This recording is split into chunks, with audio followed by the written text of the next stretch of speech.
When Charlie Houston titles his book Already Dead, he's participating in a kind of elaborate literary joke.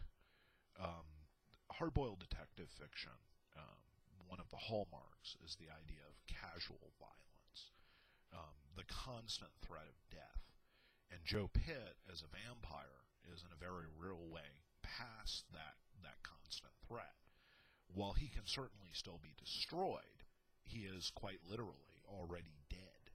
So the fear of death, which sort of is a great motivating factor for a lot of noir protagonists, isn't really present here. Houston is sort of liberating the fantastic, in this particular case, sort of the vampire zombies and some of the conventions that go with them, and placing them in the noir context, which is kind of an interesting thing to do. If you think about it, a lot of the ideas that he's taking more properly belong in a fantastic situation.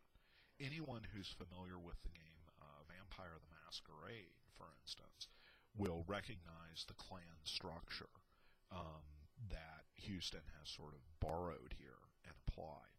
But anyone who's familiar with hard-boiled detective fiction is going to very easily see how groups like the Enclave, for instance, and perhaps even better, the Coalition, sort of function in the sort of whole hard-boiled detective genre.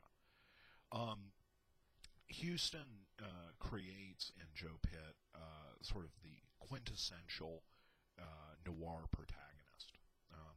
He's fatally flawed. He's a wisecracking wise ass. He's not quite as clever as he thinks he is, and he creates a lot of his own problems for himself.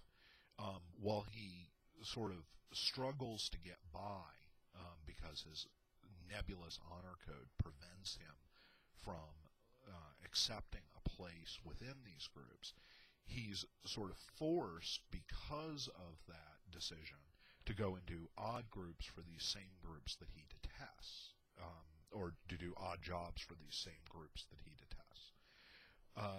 So his honor code is at the same moment the defining factor, like it's why he is who he is, but it constantly forces him into situations that he'd prefer not to be in. His relationship with Evie is another really good example of this. Evie has HIV. Pitt knows that the virus and vampirism would cure Evie, but he struggles internally with this sort of really, really deep, dark secret that he can cure his girlfriend's suffering, and they can be together. And it never once occurs to him to tell Evie, to really discuss this with her, and like let her make the decision. Instead, he's got to be the man. He's got to make these decisions himself. Now, this is not like sort of a gendered criticism. When we see female noir protagonists, although some people would argue that that's not really possible, that there is an innately male quality to hard-boiled fiction.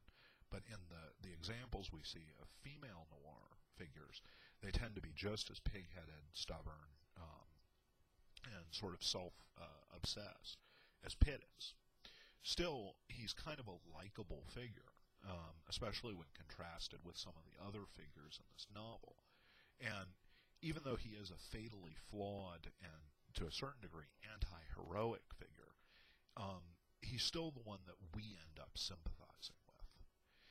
Looking at the broader significance of this, we see lots of examples of where speculative fiction, not just the fantastic, but speculative fiction as a whole, is sort of borrowed and incorporated into other genres.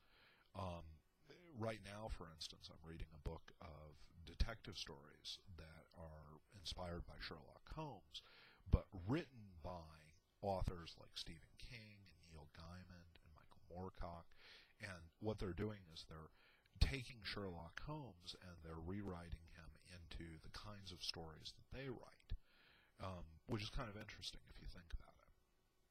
We'll look more at cross-genre work as we continue in this class. Thank you very much, and I will talk to you next week.